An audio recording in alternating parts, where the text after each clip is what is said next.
अ, आप सभी लोगों का एपीडब्ल्यू में स्वागत है। मेरा नाम डॉक्टर सोमत त्रिपाठी है और मैं आपको आज वीट के बारे में बताऊंगा, गेहूं। देखिए, जैसे हम लोग जानते हैं, कंपटीशन के पॉइंट ऑफ व्यू पे गेहूं बहुत ही महत्वपूर्ण फसल है। गेहूं का जो वनस्पतिक नाम होता है वो होता है ट्रिटिकम एस्टिवम। क्या होता है? Triticum aestivum. अगर देखें तो गेहूं की बहुत सारी वैरायटियां हैं, जैसे कि हम लोग स्पीसीज देखेंगे तो ट्रिटिकम एस्टिवम हो गया, कटिया गेहूं, इमर गेहूं, ट्रिटिकम ड्यूरम, ट्रिटिकम माचा, ट्रिटिकम टरगम, ट्रिटिकम डाइकोकम, ट्रिटिकम मोनोकोकम, ये सब बहुत सारी गेहूं की स्पीसीजें हैं। तो हम लोग मुख्यतः जो अपने नॉर्थ इंडिया यानी कि बुंदेलखंड क्षेत्र में या उत्तर प्रदेश में हम लोग ट्रिटिकम एस्टिवम का ज्यादा उत्पादन करते हैं। और हम देखें तो जो गेहूं है आपकी, वो मुख्यतः रबी मौसम की फसल है। किस मौसम की फसल है? रबी मौसम की। देखिए, सीजन के बेस पे अगर हम देखें तो सीजन को हमने तीन भागों में बांटा है, एक खरीफ, रबी और जायद। खरीफ का मौसम कौन सा होता है? जो आपका बरसात का मौसम होता है वो आपका खरीफ है। जो ठंड का मौसम होता है वो आपका क्या है? रबी है। और जो आपका गर्मी का मौसम होता है वो होता है जायद मौसम होता है। तो हम लोग गेहूं मुख्यतः रबी मौसम में उगाते हैं। तो रबी मौसम का मतलब क्या है कि इसकी जो बुआई करेंगे हम लोग किसके आसपास करेंगे? वो नवंबर के आसपास करेंगे। और भारत में विश्व की अगर हम उत्पादन में देखें तो गेहूं हमारा दूसरे नंबर पे आता है। इसमें आता है हमारा गेहूं दूसरे नंबर में आता है, क्योंकि इसकी सेकेंड पोजीशन हमारे पूरे वर्ल्ड वाइड में है। ठीक है, सेकेंड पोजीशन में आता है। उसके बाद क्या है आपका कि इसका इसका जो मुख्य उत्पादन करते हैं, उत्तर प्रदेश हो गया, पंजाब हो गया, हरियाणा हो गया, मध्य प्रदेश हो गया और आपका राजस्थान हो गया। जैसा कि हम लोग जानते हैं कि गेहूं एक ऐसी फसल है जिसने हरित क्रांति पे बहुत मुख्य भूमिका निभाई है। और और सबसे ज्यादा प्रोडक्शन किसी चीज का हुआ तो गेहूं का था, जब हरित क्रांति भारत में लाई गई। उसके बाद अगर हम जलवायु की बात करें, अगर हम जलवायु की बात करते हैं तो जलवायु मुख्य रूप से इसमें कैसी चाहिए? इसमें ठंडी और शुष्क जलवायु चाहिए, क्योंकि हम लोगों को पता है रबी का जो मौसम होता है उसमें जलवायु हमारी कैसी होती है?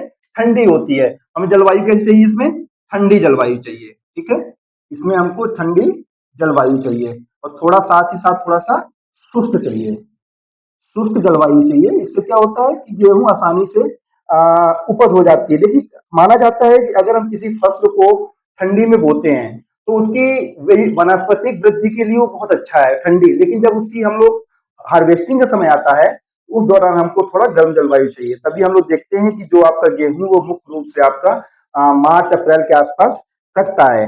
ठीक है, और इसमें जब हम लोग इसको अंकुरण के समय लगभग इसमें 20 से 25 डिग्री टेम्परेचर चाहिए। कितना चाहिए अंकुरण के समय में? अंकुरण के समय में इसमें लगभग 20 से 25 डिग्री टेम्परेचर चाहिए। 20 से 25 डिग्री। ठीक है, जब वो होता है, जब इसका अंकुरण होता है उस समय 20 से 25 डिग्री चाहिए। उसके बाद जब वृद्धि होती है उस समय, वृद्धि के समय हमको कितना चाहिए? 15 से 20। वृद्धि के समय हमको कितना चाहिए? 15 से 20 डिग्री सेल्सियस टेम्परेचर चाहिए होगा, क्योंकि जब उसकी ग्रोथ होती है तो उस समय ठंड आपकी जनवरी के आसपास मौसम होता है, दिसंबर जनवरी के आसपास, तो थोड़ा ठंडी चाहिए। उसके बाद पकने के लिए इसमें एक महत्वपूर्ण वो है टेम्परेचर है, वो आपका लगभग 25 डिग्री सेल्सियस। पकने के समय आपको उसमें 25 डिग्री के आसपास टेम्परेचर चाहिए। ठीक है, पकने पकने के समय लगभग 25 डिग्री टेम्परेचर चाहिए आपको। ठीक है, उसके बाद में आपका ये इसमें अगर पाला पड़ने पे बहुत हानिकारक हो जाता है, जैसे फ्रॉस्ट बहुत ज्यादा पड़ती है, गेहूं की फसल उससे बहुत ज्यादा नुकसान हो सकता है। इस चक्कर हम लोग कोशिश करते हैं कि पाला नहीं पड़ना चाहिए। ठीक है, अगर हम लोग मिट्टी की बात करें तो मिट्टी इसमें सबसे, देखिए, मुख्य रूप से फसल में आपकी दोमट मिट्टी बहुत ही महत्वपूर्ण है। मृदा की बात करें तो कौन सी मृदा सबसे जरूरी है? दोमट। और अगर बालुई दोमट मिल जाए तो बहुत अच्छी बात है, क्योंकि अगर हम लोग देखिए मिट्टी आपकी कौन सी हो गई? ये हो गई आपकी सॉइल, कौन सी हो गई आपकी? दोमट हो गई। ठीक है, और अगर सैंडी लोम यानी बालुई दोमट मिल जाए तो बहुत अच्छी बात है। और अगर हम लोग बात करें इसके पीएच मान की, पीएच मान 6 से 7.5 के आसपास चाहिए इसका। ठीक है, मुख्य रूप से देखिए अगर हम लोग जो बुआई करते हैं वो लगभग 15 नवंबर के आसपास बुआई करना चाहिए। मतलब द्वितीय पखवाड़ा में, नवंबर के एक महीने में 2 पखवाड़ा होते हैं, एक पखवाड़ा 15 दिन का होता है, तो द्वितीय पखवाड़े में हमको गेहूं की बुआई कर देनी चाहिए। ठीक है, और अगर हम देर से बुआई करते हैं तो देर से बुआई का हम लोग दिसंबर महीने ले जाते हैं। देखिए हमारे हमारे इस बुंदेलखंड में या बांदा क्षेत्र में या फिर मध्य प्रदेश तरफ में एक किस्म बहुत फेमस है जिसको बोलते हैं हम लोग साठिया। साठिया जो गेहूं है वो 60 दिन में पक जाता है। तो जैसे कोई कोई किसान, अब देखिए प्रश्न आता है कि गेहूं की बुवाई लेट कब होती है। अगर हम किसी मृदा में, किसी भूमि में अगर हम लोग खरीफ की फसल लेते हैं, खरीफ में हम लोग क्या लेते हैं, खरीफ में हम लोग धान लेते हैं, और धान के बाद में जैसे ही हम लोग गेहूं लेने की सोचते हैं तो उस समय क्या होता है कि धान की जमीन को सूखने में काफी समय लग जाता है, क्योंकि इसमें पूरी तरह से मिट्टी को पानी से भर देते हैं, तो थोड़ा बुआई लेट हो जाती है। अगर कोई किसान जैसे लेट बुआई करता है तो उसको लेट बुआई कब होनी चाहिए, लेट बुआई इसकी होनी चाहिए दिसंबर में। दिसंबर मौसम सबसे अच्छा होता है लेट बुआई के लिए, ठीक है। तो ये आपका दिसंबर हो गया। और अगर हम बात करें बीज दर की, तो लगभग इसमें 100 से 120 किलोग्राम बीज दर कितनी लगती है इसमें, 100 से 120 किलोग्राम। और ये क्वेश्चन यूपी कैटेगरी में बहुत बार पूछा गया है कि गेहूं की बीज दर कितनी लगती है, तो 100 से 120 किलोग्राम, कई जगह पे आपको 120 से 150 किलोग्राम मिल जाएगा। तो एक जो वेरिएशन है वो 100 से 150 किलोग्राम के बीच का है, ठीक है। पंक्ति से पंक्ति की दूरी, ये बहुत ही महत्वपूर्ण क्वेश्चन है, और ये पिछली बार पूछा भी गया था यूपी कैटेड में कि पंक्ति से पंक्ति की दूरी कितनी रखते हैं, तो कितनी रखते हैं पंक्ति से पंक्ति की, 20 सेंटीमीटर, 20 से 22 सेंटीमीटर रखते हैं, ठीक है। तो ये इसकी एक दूरी की बात करते हैं। और अगर हम बात करें आपकी किस्म की, तो किस्म में बहुत सारी, जैसे सोनालिका हो गई, HD 2967 हो गई, तो ऐसे बहुत सारी किस्में, जैसे आपको PBW 343 हो गई। ये किस्में कैसी हैं आपकी, जो हम लोग भारी मात्रा में उगाते हैं। और किस्मों का ऐसा है कि हर साल कुछ ना कुछ परिवर्तित किस्में आती रहती हैं, जिससे हम क्या बोलते हैं उसको, बहुत बहुत अच्छी मात्रा में गेहूं उगा सकते हैं। और ये निर्भर करता है कि आपने बीज की किस्म कौन सी लिया है, और उसको कितने अच्छे से आपने बुआई किया है, पानी कैसे आपने डाला है, और क्या क्या उसमें आपने सारी फसलों को कैसे आपने उसकी केयर किया हुआ है, ठीक है। और अगर हम खाद की बात करें, तो जो गेहूं की फसल है, गेहूं की जो, देखिए गेहूं की जो फैमिली है वो है ग्रेनी। अब देखिए जब बात आती है ग्रेनी फैमिली की, तो ग्रेनी फैमिली में नाइट्रोजन, फास्फोरस, पोटास भारी मात्रा में लगता है।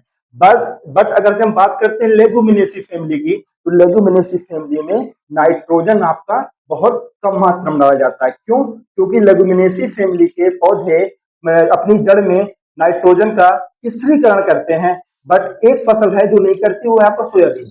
सोयाबीन आपका नाइट्रोजन स्थिरीकरण नहीं करती है। अगर हम गेहूं की बात करें, तो गेहूं में जो NPK लगता है वो कितना लगता है, 120, 60 और 40, ठीक है, NPK, ठीक है।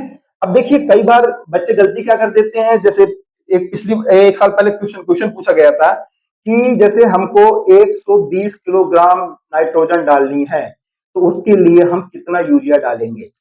अब अगर आपको पता है कि 100 किलोग्राम यूरिया में कितनी नाइट्रोजन होती है, तब आप निकाल पाएंगे कि कितना हमें निकालना है। देखिए क्वेश्चन पूछा गया था कि 100 केजी यूरिया में कितना नाइट्रोजन होता है, कितना होता है आपका 46 केजी।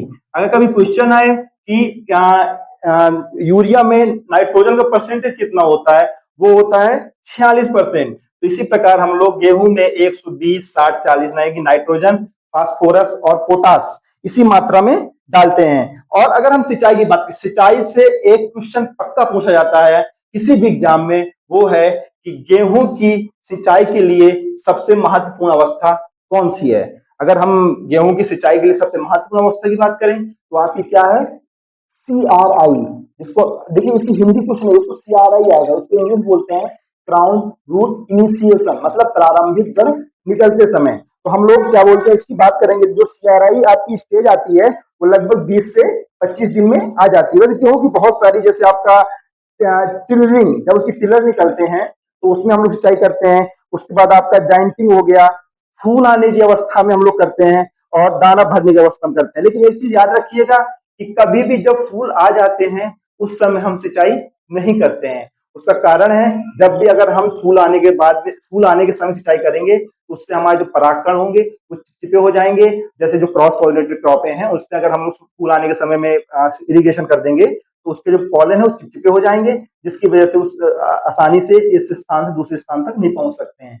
इस वजह से हम लोग कोशिश करेंगे कि जब फ्लावरिंग आ जाए उस दौरान हमको सिंचाई नहीं करनी है, ठीक है।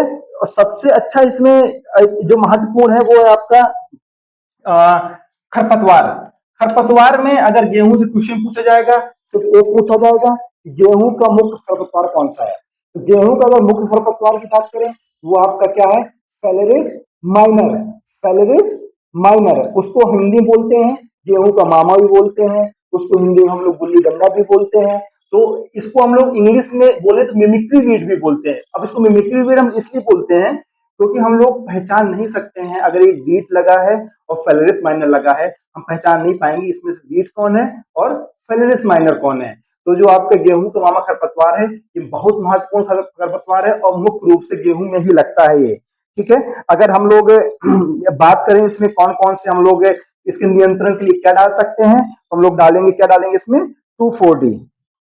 2,4-D डालेंगे, 2,4-D डालेंगे, या फिर इसमें डालेंगे हम लोग आइसोप्रोटुरान। लेकिन क्या हुआ है कि गेहूं का मामा आइसोप्रोटुरान से रेजिस्टेंस हो चुका है। अभी रिसेंट में एक आर्टिकल भी आया था कि गेहूं का जो मामा है वो आइसोप्रोटुरान से रेजिस्टेंस हो चुका है। ऐसी कंडीशन हम लोग क्या डालते हैं, ऐसी कंडीशन में हम लोग सल्फोसल्फ्यूरान डालते हैं।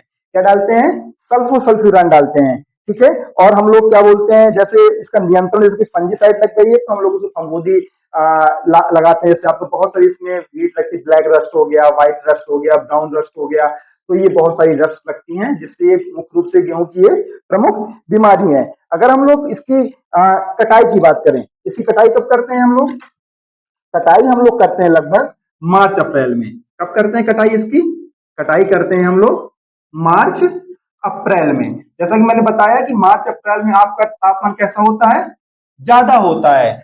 जब ज्यादा तापमान होगा तो हम उसकी कटाई कर लेनी चाहिए। ठीक है, लेकिन कब करनी चाहिए, जब इसकी बालियां पूरी रूप से पक जाएं। ठीक है, और उसमें लगभग 20 से 25% नमी होनी चाहिए। ध्यान रखिएगा, कटाई के समय की नमी अलग होती है और भंडारण के समय की नमी अलग होती है। कटाई के समय की बात करें तो 20 से 22% नमी होनी चाहिए।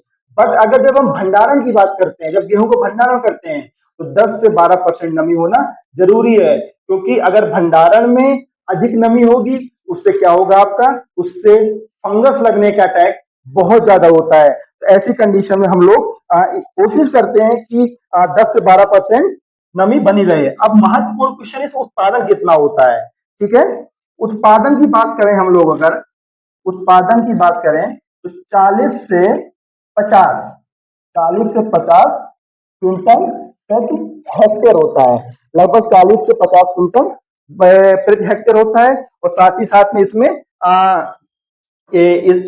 निर्भर करता है कि आपने गेहूं की उत्पादन या जैसे इरिगेशन कितना किया, फर्टिलाइजर कैसे डाला, ये सब चीजें निर्भर करती हैं। देखिए, एक इसमें मैंने भी बात किया था, मैं कुछ क्वेश्चन बताऊं जो बहुत ही कॉम्प्लिकेटेड होते हैं, जो एग्जाम में पूछे जाते हैं। जैसे आप गेहूं तो कंप्लीट हो गया, लेकिन मैं आपको कुछ क्वेश्चन बता रहा हूँ गेहूं से रिलेटेड। जैसे आपका 2,4-D, कई बार बोलता है 2,4-D का उपयोग किया जाता है, कभी पूछता है 2,4-D का फुल फॉर्म क्या है। तो 2,4-D का फुल फॉर्म क्या है, 2,4-डाइक्लोरोफिनॉक्सी एसिड। ठीक है, ये 2,4-D की दो काम है। देखिए, अगर आप उसको एक सर्टेन अमाउंट से कम डालोगे तो ये फ्रूट सेटिंग हार्मोन में काम आता है। अगर हम इसको सर्टेन अमाउंट से ज्यादा डालेंगे तो क्या होता है, ये आपका ब्यूटीसाइड में काम आता है। तो गेहूं में मैंने कुछ महत्वपूर्ण चीजें क्या है, गेहूं किस मौसम की फसल है, गेहूं का वनस्पति, गेहूं किस मौसम की फसल, रबी की। गेहूं का वनस्पतिक नाम क्या है, ट्रिटिका मेस्टिकम। गेहूं की फैमिली क्या है, ग्रेनी है। गेहूं का क्या बोलते हैं क्या बोलते हैं, बुआई किस महीने में करते हैं। ये सब चीजें आपकी कुछ महत्वपूर्ण है, इसी बेस पे हम लोग पढ़ेंगे। और जो भी आप लोगों को कुछ कंफ्यूजन हो वो आप कमेंट बॉक्स पे मेंशन कर सकते हैं और उसका जवाब भी दिया जाएगा। और जितना महत्वपूर्ण है उतना पढ़ना है। देखिए, हर फसलों को पढ़ने के लिए बहुत सारी फसल है। अगर आप गेहूं पढ़ोगे तो आपको 15 दिन गेहूं खाली पढ़ते रहोगे, लेकिन हम लोगों को कंपटीशन के पॉइंट ऑफ व्यू पे देखना है, हमें चीजें वो पढ़नी है जो बहुत ही ज्यादा आई हुई है। हमने जितनी भी चीजें आपसे डिस्कस की हैं ये मुख्य रूप से यूपी कैटेड में और CUET वगैरह में बहुत ज्यादा पूछा गया है। तो आप सभी लोगों को जो भी वो हो आप कमेंट में दे सकते हैं। नमस्कार।